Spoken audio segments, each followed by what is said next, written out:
So let's start off by writing, I want you to write me an essay on, let's say, Napoleon. Make the essay 500 words long. You do that, enter, and now we're just going to wait for it to load up. Okay, so once it loads up, it keeps going on and on.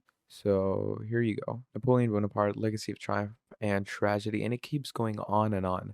And you can even like test the word limit, by the way.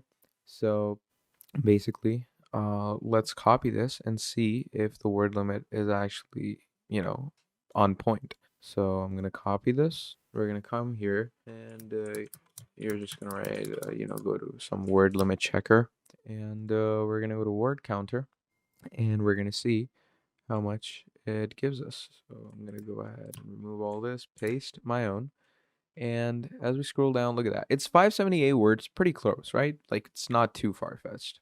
So you get the point, and it's a proper essay. It's a proper essay that you can present in class.